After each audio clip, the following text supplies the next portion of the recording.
A quiet, snow-laden Christmas Eve. The world outside, a hushed canvas of white, offered a profound stillness.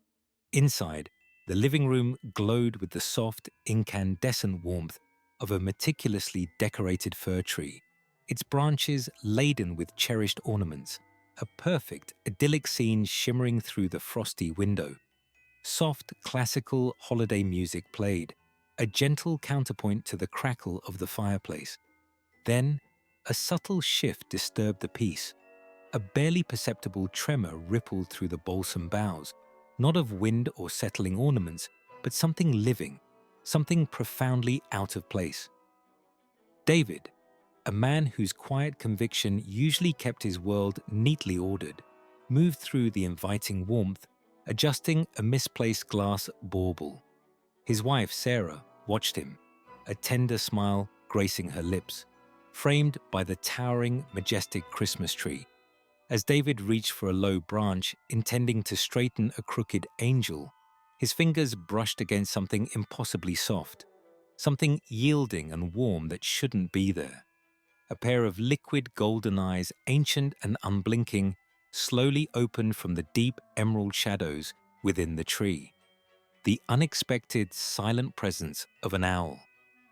The immediate shock gave way to a profound stillness, a suspended moment where the delicate balance of their domestic sanctuary hung precariously, the festive hum suddenly deafening in its absence. This wasn't just a bird. It was a silent, wild spirit, lost and vulnerable, tucked into the very symbol of their deepest comfort. The stakes were instantly clear. A fragile life, a holiday interrupted, and the dawning realization of an impossible bond forming. How could a creature of the wild, a predator of the silent night, come to rest so deeply within their tree, undetected, until this very moment? The owl, small and unmoving, seemed carved from the very shadows, its presence both a miracle and a profound mystery. It was a moment that defied reason, a living paradox nestled amongst glitter and light. The camera pushed in on the owl's unwavering gaze, then slowly pulled back to David and Sarah's faces, a mixture of disbelief, fear, and burgeoning wonder. The silent question hung heavy in the air. What now? This is where their story, a journey of unexpected love and profound transformation, truly begins. The soft classical music had faded, replaced by the hushed sound of their own breathing. David pulled his hand back slowly, as if retracting from fire, yet his movements were deliberate, almost reverent. Sarah moved to his side, her eyes wide, mirroring his shock. The owl remained motionless, its golden gaze fixed somewhere beyond them, a deep lethargy clouding its wild intensity. It was small, no larger than David's outstretched hand, its feathers ruffled and dull, clearly disoriented. It's still," Sarah whispered, her voice barely a breath, as if any louder sound might shatter the fragile moment. David, the pragmatist, saw the situation immediately. A wild animal, likely injured, certainly out of its element, deep within their home. He reached out again, cautiously, aiming to gently nudge a branch near its perch, hoping to coax it towards the open patio door. The owl stirred slightly, a weak shiver running through its small body, but it clung to the branch, its talons gripping tightly, unable or unwilling to move. Its head drooped almost imperceptibly, confirming David's suspicion of illness or injury. "We have to help it, David," Sarah pleaded, her voice tinged with an urgency that bypassed all logic. Her hand found his, squeezing tightly. David paused, his forestry consultant's mind cataloging the risks, the regulations, the sheer unlikelihood of their predicament. But Sarah's eyes, full of a fierce, immediate empathy, cut through his reservations. This was not a discussion. It was an innate, undeniable call to act. Together, they moved with a careful, almost balletic precision. David retrieved a soft, thick blanket while Sarah prepared a large, sturdy laundry basket. lining it with a clean towel. The tension in the room was palpable, each movement deliberate, weighted with the fragility of the creature nestled amongst their holiday cheer. David, using the blanket as a shield and a gentle scoop, carefully disentangled the owl from the boughs. It was a delicate process. The small bird offered no resistance, only a faint, tired flutter. Its weight in his hands was shockingly light, its bones feeling impossibly delicate beneath the soft down. He transferred it to the padded basket, placing it in the quiet utility room, away from the warmth of the tree and the sounds of the house. The rest of Christmas Eve dissolved into a blur of frantic online searches and hushed phone calls to emergency wildlife hotlines, most of which went unanswered or directed them to leave a message. David and Sarah sat vigil in the dimly lit living room, the glow of their laptop screen casting a blue light on their worried faces. They researched owl care, rehabilitation centers, and the specific needs of barred owls, a species common in their region. The enormity of what they had taken on weighed heavily, a silent, profound responsibility replacing their planned festive unwinding. Hours bled into each other, the quiet hum of the refrigerator, the only sound besides their whispered anxieties. Just when the exhaustion threatened to overwhelm them, a soft hoot, faint but distinct, echoed from behind the closed utility room door. It was an unexpected sound in the quiet of their home, solidifying the realization that their lives had irrevocably changed. The soft hoot from behind the utility room door had been a siren call, replacing sleep with a fresh surge of adrenaline as dawn broke, grey and hesitant through the winter sky. David and Sarah moved through their hushed home like ghosts, the lingering scent of balsam fir a poignant counterpoint to the anxiety knotting in their stomachs. This Christmas morning was unlike any other. There were no stockings to be emptied, no festive carols on the stereo, only the urgent need to find help for the silent, feathered guest. David, driven by his pragmatic nature, immediately went to his computer, his fingers flying across the keyboard, searching for wildlife rehabilitation centers. Sarah, phone pressed to her ear, worked through a list of numbers, each call met with automated messages or the exasperating silence of an unanswered line. It was Christmas Day, a brutal truth that amplified their isolation and the owl's vulnerability.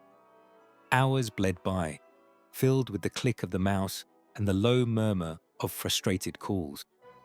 Just as despair threatened to set in, David found a listing for Dr. Alistair Finch, a seasoned wildlife veterinarian known for his quiet dedication. Sarah dialed, her voice tight with a mixture of exhaustion and desperate hope. Dr. Finch's voice was gruff, a gravelly baritone that cut through the early morning quiet. His questions were sharp, direct, reflecting years of dealing with well-meaning but often misinformed citizens. What species? How long? Any visible injuries? Have you touched it? David, stepping in, used his forestry consultant's knowledge to describe the barred owl's appearance, its lethargy, the almost imperceptible tremor in its wings.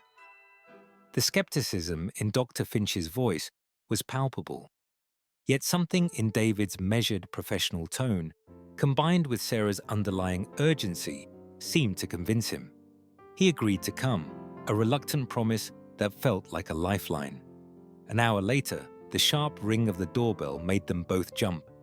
Dr. Finch, an older man with a neatly trimmed beard and eyes that missed nothing, stood on their porch, a worn medical bag in hand. The utility room felt impossibly small as he moved with a practiced, gentle efficiency, carefully extracting the owl from its box. Kalen, as Sarah had softly named it, a word she'd found meaning quiet strength, remained still, its golden eyes blinking slowly, taking in the stranger.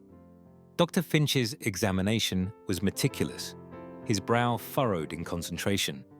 He palpated the tiny bones, peered into the wide, dark pupils.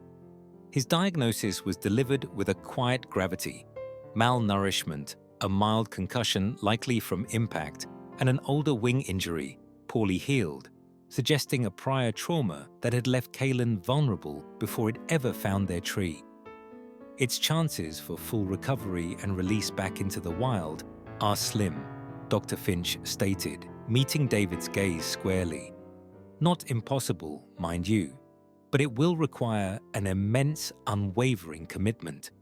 This isn't a pet, it's a wild creature, and its rehabilitation will consume you. The hard truth hung in the air, cold and stark, but looking at Kalen, so small and fragile, then at Sarah, whose eyes were already pleading, David felt the last vestiges of his pragmatic detachment dissolve. He nodded, a single resolute movement. "We understand," he said, his voice firm. "We're in. We'll do whatever it takes." It was their moment of choosing to fight, a silent vow exchanged between husband and wife, then extended to the silent bird. Under Dr. Finch's precise instructions, the guest room was swiftly transformed. Festive decorations were carefully packed away, replaced by sterile towels, a makeshift feeding station, and a precisely calibrated heat lamp. David, usually methodical in his forestry work, now applied that same precision to constructing temporary perches and lining the enclosure, ensuring every detail met Kalen's specific needs for feeding, hydration, and a quiet, safe environment. The air, once filled with the phantom scent of pine and cinnamon, now held the subtle medicinal aroma of care. The family settled into a new, demanding routine, the quiet hum of a heat lamp, replacing holiday carols, a visual contrast of their transformed living space. Those first few days bled into a tender, anxious blur, a rhythm dictated by Kalen's fragile existence. Kalen, perched near the window of its habitat, watching the first snow of winter fall, its head tilted, as if remembering a different kind of forest, or the precise, almost ceremonial way it bathed in its shallow pool, every feather meticulously preened, a ritual of self-care observed in reverent silence by David and Sarah. Sarah often found herself whispering to Kalen, sharing the quiet observations of her day, and sometimes Kalen would answer with a soft, resonant hoot, a sound that settled deep in her heart. Often, in the fading light of evening, David and Sarah would sit together, not speaking, simply observing Kalen. They found a profound, almost spiritual peace in its presence, a healing through connection that transcended words, a quiet triumph in the face of what once seemed an impossible situation. Kalen, David, and Sarah in a harmonious tableau, Kalen perched near a window, observing the moon, as David and Sarah shared a quiet evening nearby, a perfect picture of their unconventional family. The perfect picture of their unconventional family, however, was not without its unseen brushstrokes, its hidden costs and quiet sacrifices. The rhythmic flow of life with Kalen, while profoundly enriching, was also rigorously demanding. The specialized diet alone, a carefully sourced combination of mice, quail, and specific nutritional supplements, was a significant line item, far exceeding the typical grocery budget. Routine vet visits with Dr. Finch, often requiring a carefully orchestrated transport and meticulous handling, were infrequent but costly. Then there was the ongoing maintenance of Kalen's elaborate habitat, special lighting, temperature regulation, and ensuring a sterile environment. David, with his forestry background, was adept at sourcing natural branches and ensuring structural integrity, but the daily commitment of time, energy, and finances was an ever-present reality they embraced without question. It was a conscious choice, an investment not in a pet, but in a member of their family, and it meant reprioritizing many aspects of their lives, from travel plans to discretionary spending. David also found himself navigating a delicate balance in his professional world. As a respected forestry consultant, his reputation was built on logic, ecological principles, and a pragmatic understanding of wilderness. The story of the owl in his living room, while met with curiosity by some, sometimes drew a raised eyebrow from more traditional colleagues. He chose his words carefully, explaining Kalen's permanent injury and the ethical imperative. But he felt the subtle tension of an unconventional choice pushing against the boundaries of his professional identity. Dr. Finch, however, remained an invaluable ally and resource, his scientific authority lending credence to their unique situation. He often spoke of Kalen during lectures, a testament to the owl's resilience and the family's dedication, which, in turn, helped to frame David's narrative professionally. Occasionally, Kalen's remarkable story would capture the attention of local media outlets. A small newspaper article, a feature on a community blog, and David and Sarah would find themselves fielding inquiries, not just about Kalen, but about wildlife conservation in general. They seized these opportunities, speaking with measured passion about the ethics of human-animal interaction, the importance of rehabilitation, and the delicate balance of ecosystems. They found profound wisdom in Kalen's silent presence. The owl had become their greatest teacher. It taught them patience in its slow, deliberate recovery, resilience in its enduring spirit, and the profound interconnectedness of all life. To watch Kalen, a creature of silent grace, adapt and thrive within their curated environment was a daily lesson in finding beauty and strength in unexpected places. The challenges of separation, however, were an inescapable part of their unique responsibilities.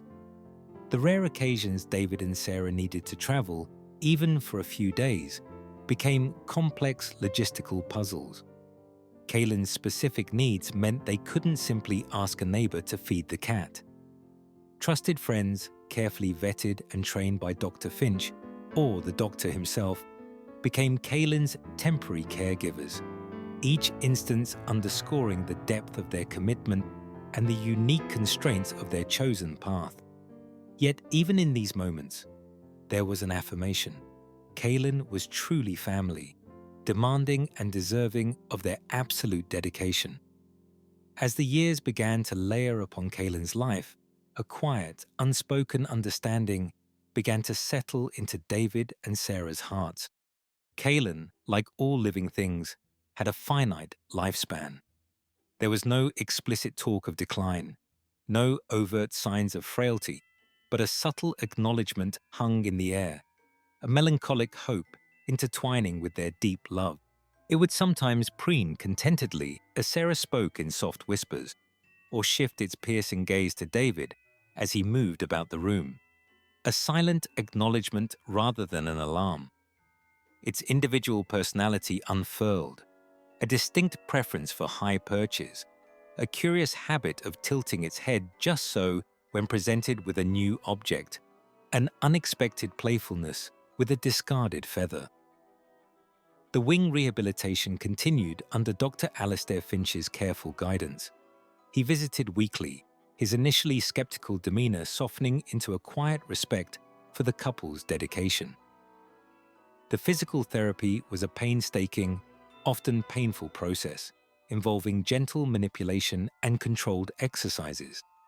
David and Sarah watched with bated breath as Kalen, under Dr. Finch's supervision, made tentative, small flight attempts within the confines of its enclosure. Its powerful wings, though stronger now, still betrayed a lingering weakness, a slight dip on one side.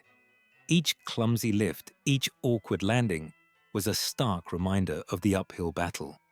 One brisk afternoon, as snowflakes danced outside, Dr. Finch gently broached the subject again. "Its progress is remarkable, given the injury," he stated, adjusting his glasses. "But we must keep the ultimate goal in mind. Kalen is a wild creature, David, Sarah. The wild is where it belongs."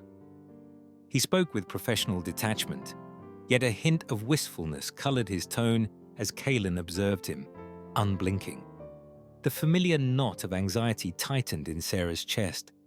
Later that evening, the snow now falling heavily, David and Sarah sat by the fire, the release debate hanging heavy in the air between them. "He's right," David said, staring into the flames. "It's the ethical thing. We can't just keep it. It's not a pet." Sarah's voice was soft, laced with a familiar ache. "But David, look at it. It wouldn't survive. Is it truly love to send it out to die? Or is it love to ensure its safety, even if it's not the life we imagine for it?" This was a cyclical argument, each return deepening the emotional chasm between what they knew was right and what their hearts now desperately wanted. David found himself increasingly caught between his professional identity as a forestry consultant, a man who understood and respected the natural order, and the burgeoning, undeniable affection for the owl living in his home. A colleague, Martin, had recently remarked with a thinly veiled disapproval, "You're not humanizing that owl, are you, David? Remember, they're not like us." The words stung, forcing David to confront the uncomfortable truth of his evolving feelings. He was humanizing Kaylin. He felt a fierce protectiveness that transcended logic, a connection he hadn't anticipated. One particularly blustery night, a full-blown winter storm raged outside, rattling the windows and making the house tremble. David, unable to sleep, found himself drawn to the sunroom. He sat on a low stool near Kaylin's enclosure, the only sound the mournful howl of the wind and the soft rustle of Kaylin shifting on its perch. He watched the owl, its silhouette sharp against the dark glass, the occasional flash of lightning illuminating its intense, knowing eyes. The storm outside mirrored the tempest within him. He was supposed to facilitate Kaylin's return to the wild, but how could he when every fiber of his being now rebelled against the thought of letting this fragile wild spirit go? The love he felt was undeniable, yet it warred with his deepest professional convictions. What was the right choice? Then, in a sudden, almost desperate surge, Kaylin launched itself from its perch, attempting a short, clumsy flight within its enclosure, landing awkwardly on a lower branch, a stark reminder of its limitations and the looming choice. The awkward landing echoed the truth David and Sarah had tacitly acknowledged. Winter, with its quiet confinement, had offered a temporary reprieve from Kaylin's ultimate fate. But now, spring's insistent call burst through their windows, painting the world outside in vibrant hues of green and gold. Migratory birds, their wings strong and purpose-driven, sang hymns of freedom, a poignant chorus that underscored the wildness Kaylin could never fully embrace. Each budding leaf, each unfurling blossom, was a fresh reminder of the life teeming beyond their walls, a stark contrast to Kaylin's enduring dependency. Hope, vibrant and cruel, bloomed alongside the daffodils, urging them to prepare for the inevitable. Dr. Alistair Finch arrived, his usual measured demeanor tinged with a shared solemnity. The time for the final flight assessment had come. Together, they carefully moved Kaylin to a larger temporary outdoor enclosure David had meticulously constructed, a space designed to mimic the open air, while still providing a controlled environment. The air crackled with a silent tension.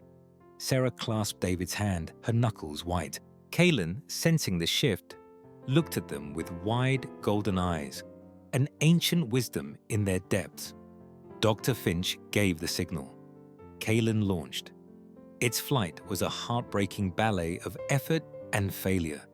The injured wing, though strengthened by months of therapy, struggled to find purchase in the air. Kaylin flapped furiously, gaining a few feet, then veered sharply, its trajectory erratic, its descent clumsy. It landed hard, once, twice, each time righting itself with a determined shake. But the sustained, soaring power needed for true survival simply wasn't there. It could not hunt, it could not evade. The wild, its true home, would become its grave. David and Sarah watched, their hopes diminishing with each clumsy plummet, a profound sorrow settling heavy in their chests. Dr. Finch approached them, his expression somber. His voice, usually so precise, softened. David, Sarah, Kaylin's wing injury is permanent. Despite all your incredible work, the damage means it will never be able to hunt or evade predators effectively in the wild. He paused, letting the devastating truth sink in. It would not survive. A wave of grief, cold and sharp, washed over them. It was not just for Kaylin's lost freedom, a freedom they had fought so hard to restore, but for their own relinquished hope. The dream of Kaylin soaring, strong and independent, had become a quiet solace in their lives. Now that dream dissolved, leaving behind a profound emptiness. Sarah openly wept, tears tracing paths down her cheeks, while David stood rigid, jaw clenched, the depth of his sadness etched into every line of his face. He wrapped an arm around Sarah, holding her close as they shared this crushing weight. Then, in the quiet aftermath of their sorrow, their eyes met. A silent conversation, deeper than words, passed between them. Kaylin was not a temporary guest. Kaylin was not a rehabilitation project. Kaylin was family. It was a choice made not in desperation, but in love. A powerful, undeniable understanding that solidified their purpose. Their hearts, though bruised, were resolute. This was their new path, their chosen family. The next steps were practical, yet steeped in emotional resolve.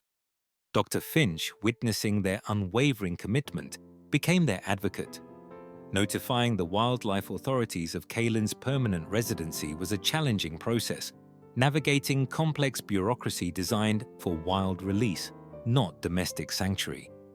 David, drawing on his professional experience, meticulously compiled reports backed by Dr. Finch's expert testimony, explaining the irreparable nature of Kaylin's injury and the extraordinary care it had received.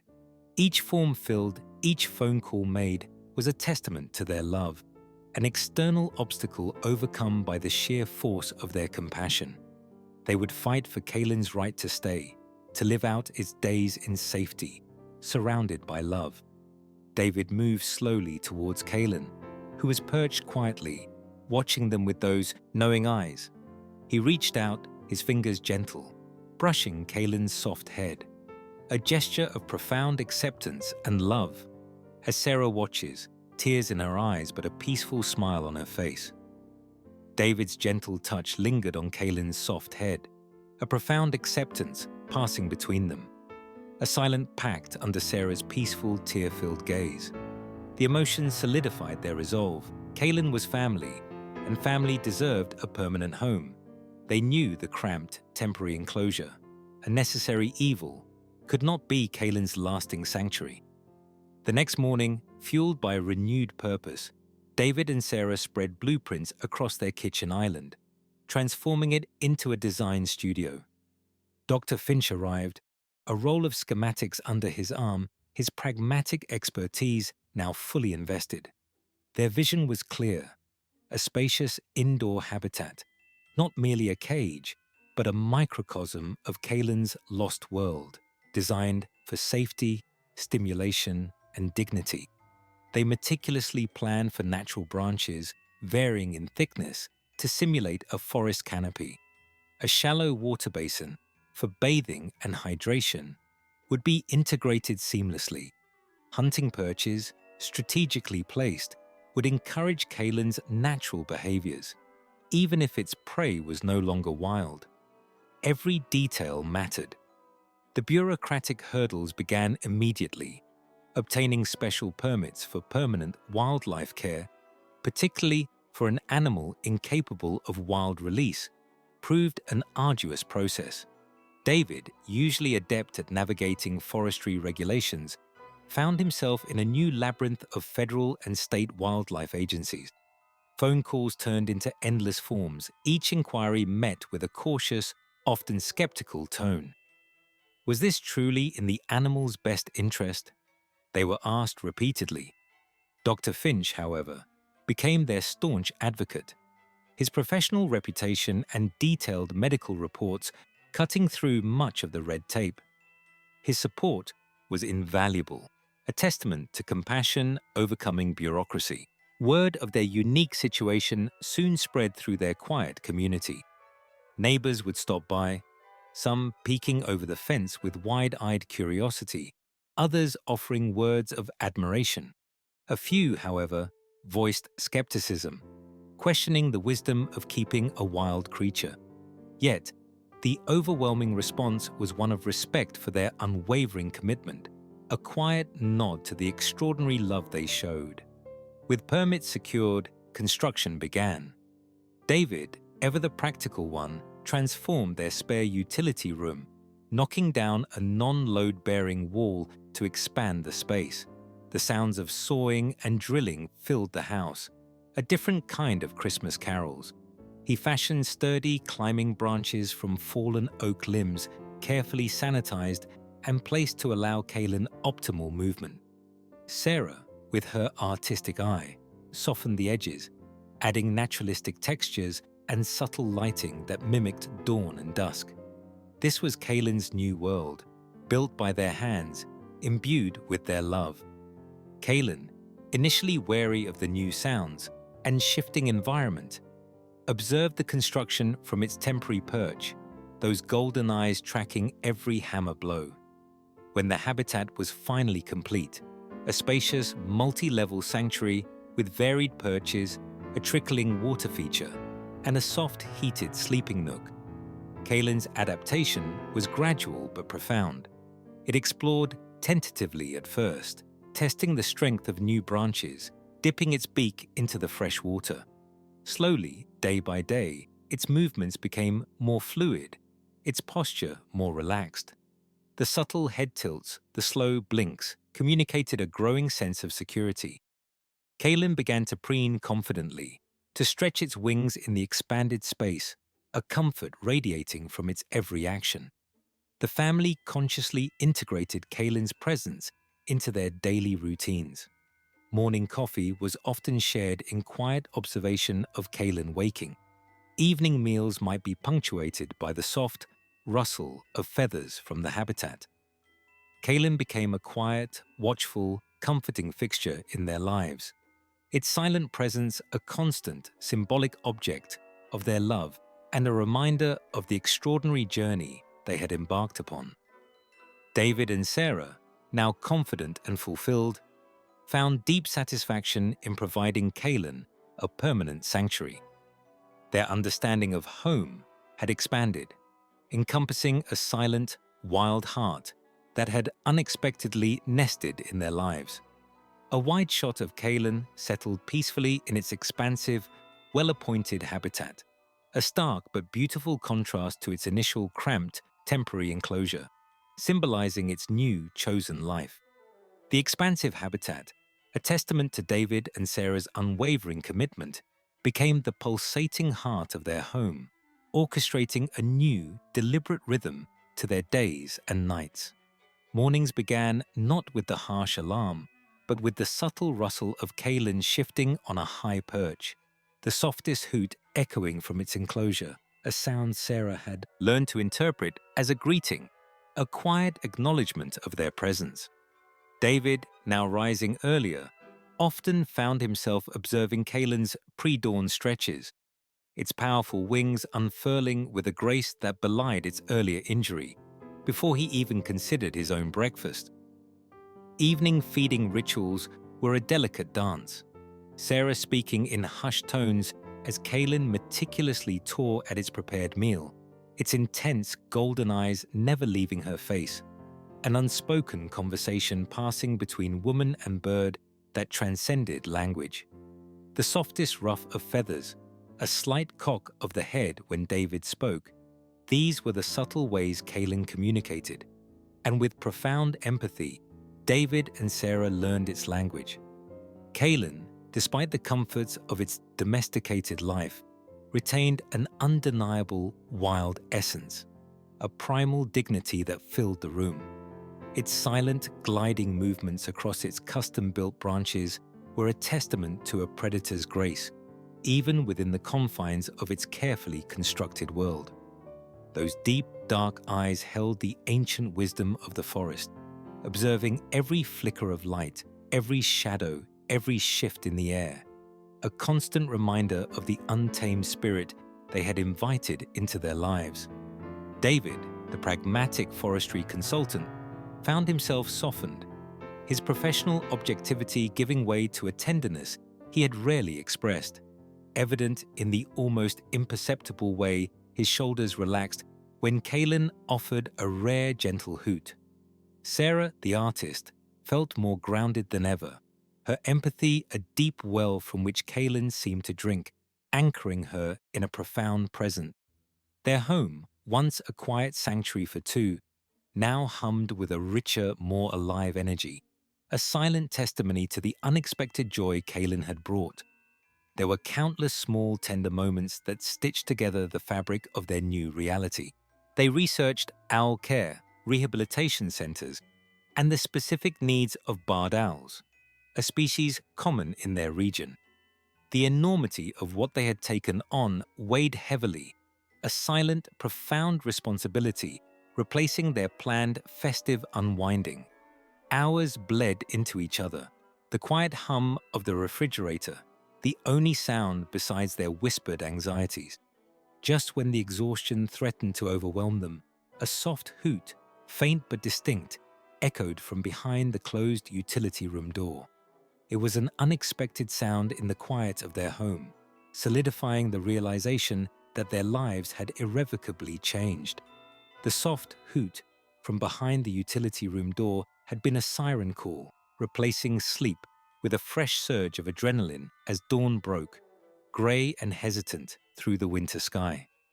David and Sarah moved through their hushed home like ghosts, the lingering scent of balsam fir a poignant counterpoint to the anxiety knotting in their stomachs. This Christmas morning was unlike any other. There were no stockings to be emptied, no festive carols on the stereo, only the urgent need to find help for the silent, feathered guest. David, driven by his pragmatic nature, immediately went to his computer, his fingers flying across the keyboard, searching for wildlife rehabilitation centers. Sarah, phone pressed to her ear, worked through a list of numbers. Each call met with automated messages or the exasperating silence of an unanswered line. It was Christmas Day, a brutal truth that amplified their isolation and the owl's vulnerability. Hours bled by, filled with the click of the mouse and the low murmur of frustrated calls. Just as despair threatened to set in, David found a listing for Dr. Alistair Finch, a seasoned wildlife veterinarian known for his quiet dedication. Sarah dialed, her voice tight with a mixture of exhaustion and desperate hope. Dr. Finch's voice was gruff, a gravelly baritone that cut through the early morning quiet. His questions were sharp, direct, reflecting years of dealing with well-meaning but often misinformed citizens. What species? How long? Any visible injuries? Have you touched it? David, stepping in, used his forestry consultant's knowledge to describe the barred owl's appearance, its lethargy, the almost imperceptible tremor in its wings. The skepticism in Dr. Finch's voice was palpable, yet something in David's measured professional tone, combined with Sarah's underlying urgency, seemed to convince him.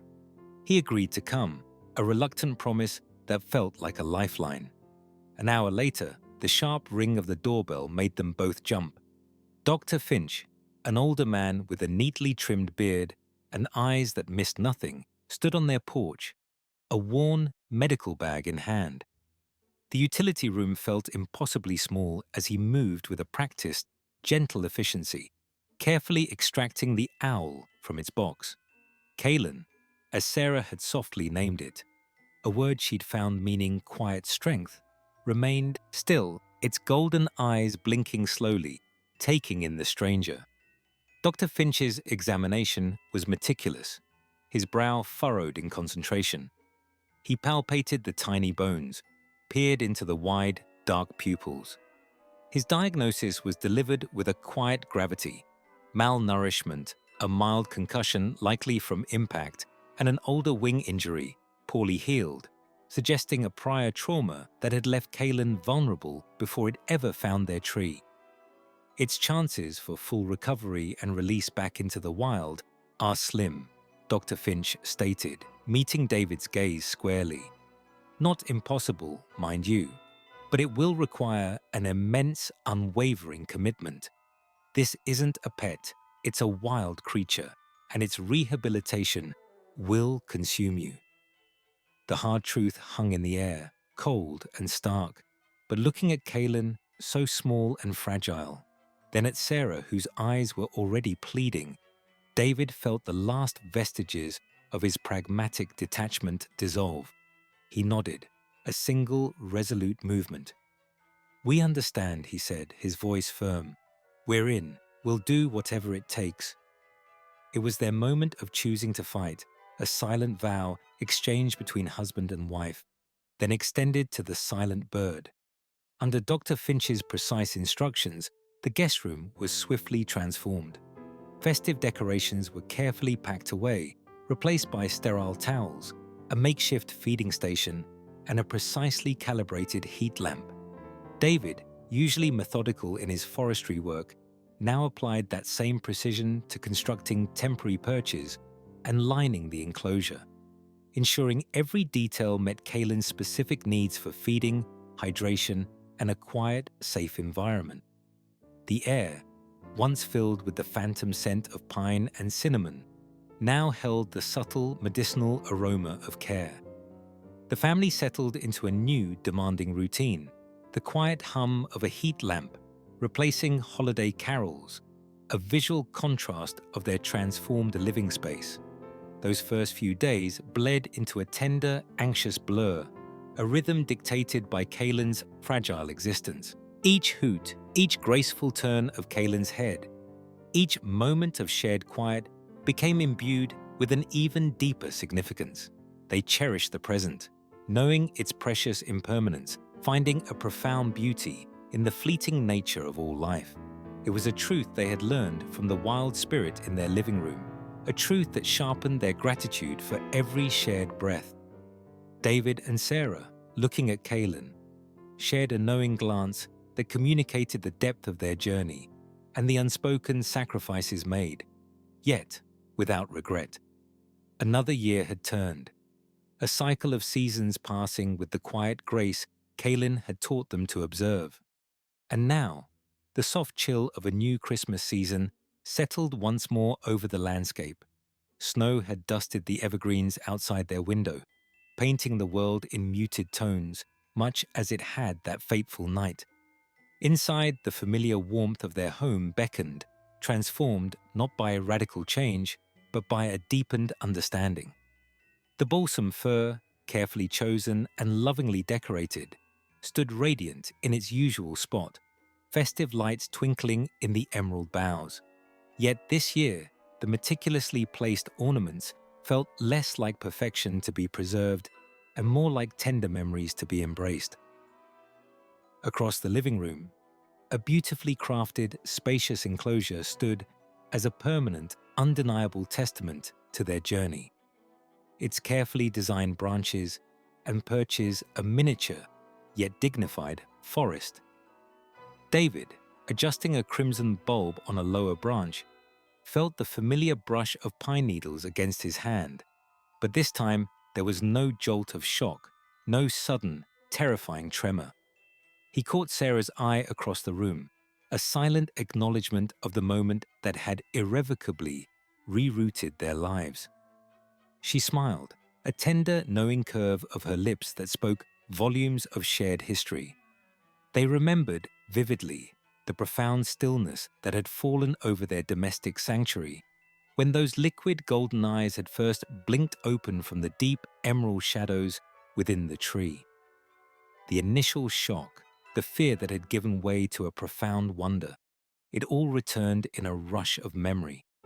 How could a creature of the wild, a predator of the silent night, have come to rest so deeply within their tree, undetected until that very moment? It was an impossible moment, a living paradox nestled amongst glitter and light, yet it had become their truth. The silent question that had hung heavy in the air then, "What now?" had been answered with unwavering, heartfelt action, forging an impossible bond. Kaylin, older now, its feathers still pristine, sat perched on its highest branch within the enclosure, a regal, quiet presence. Its deep golden eyes, perhaps a shade less sharp than in its youth, followed the dance of the Christmas lights, reflecting their glow with an ancient wisdom. Kaylin was no longer a symbol of disruption, but an integral thread woven into the very fabric of their holiday. Its silent vigilance a comforting anchor. The family, expanded beyond expectation, had learned that true family wasn't defined by blood or species, but by the quiet, fierce choice to love, to protect, to create a haven. Kaylin had peeled back their layers of self-imposed isolation, revealing the wildness within themselves and teaching them the profound compassion that connected all living things. Dr. Alistair Finch, visiting for his annual checkup with Kaylin, often spoke of their story, not as an anomaly, but as a beacon. He'd shared how Kaylin's journey had subtly shifted his own perspective, inspiring colleagues in the conservation community to look beyond rigid protocols, to consider the nuances of each life, each impossible moment. The tale of the owl in the Christmas tree, a quiet triumph of healing through connection, had spread, reminding others of the delicate balance between human and natural worlds. David and Sarah found quiet satisfaction in this wider impact, knowing Kaylin's life held meaning far beyond their home. Sometimes Kaylin moved a little slower, its wings, still unable to fully bear it, folded with a gentle finality. The deep sleeps were longer now, its breath a softer rhythm in the quiet of the night, a subtle shift in its ancient, dignified presence, gently preparing the family for the inevitable yet unspoken future. David and Sarah stood together, looking at Kaylin, bathed in the soft glow of the Christmas tree lights, their hands clasped, a silent promise of ongoing love and devotion. That silent promise, woven into the soft glow of Christmas, carried them through the winter. Then, one quiet morning, bathed in the pale, cool light of a late February dawn, Kaylin simply was not. Not gone with a struggle, but resting, wings tucked with the familiar, exquisite grace they had always held, a gentle, dignified stillness settling over its ancient form.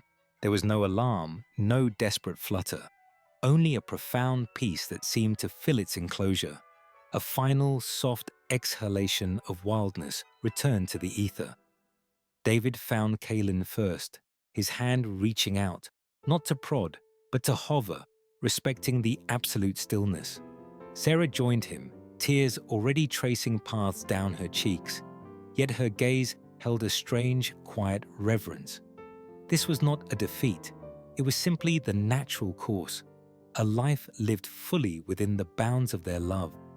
The house, once alive with the soft hoots and rustles, now held a profound void.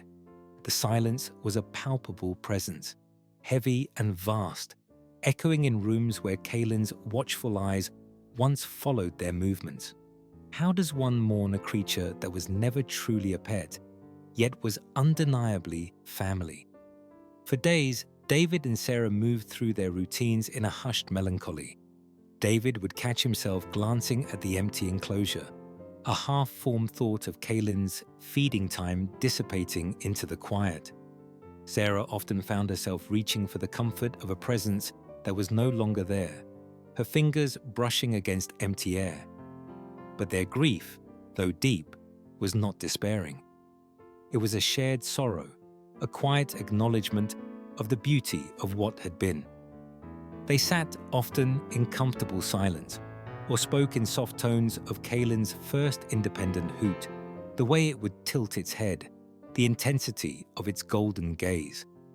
Was this the true letting go, to cherish the joy rather than dwell on the absence? They understood implicitly that love was not about possession, but about presence, and that presence, once deeply felt, could never truly vanish. Kaylin's story, they soon realized, was far from over. It continued to inspire, to resonate beyond their quiet home.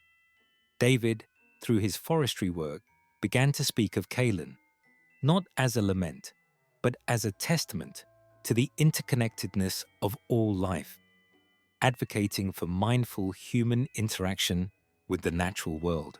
Sarah found her art imbued with a new depth, her canvases often depicting the silent strength and wisdom of wild creatures, each stroke a tribute to Kaylin. Jamie, now a young adult, continued to draw, Kaylin's likeness appearing in sketchbooks, its memory expressed through precise, loving lines, a quiet narrative of respect and wonder. Their unique experience had gifted them newfound wisdom and compassion, a deeper understanding of the fragile balance between wilderness and sanctuary. Years later, the Christmas tree still adorned their window each season, its lights twinkling, but the space where Kaylin's enclosure once stood was now open, filled with light. On warm evenings, David and Sarah often sat on their porch, the air fragrant with pine. The sun would dip below the distant ridges, painting the sky in hues of deep orange and violet. Then, from the deepening twilight, a sound would carry on the breeze, the ethereal, questioning hoots of wild owls.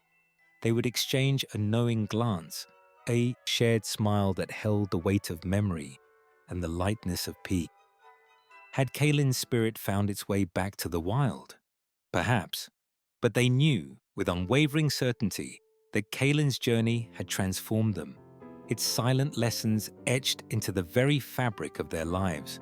Love, they had learned, truly transcended species, circumstances, and even loss. It was the profound healing power of connection, the enduring beauty found in choosing family, no matter how wild or unexpected. A long shot of David and Sarah, together, looking out at a tranquil natural landscape, a subtle but profound sense of peace and enduring connection radiating from them. The memory of Kaylin a warm and constant presence,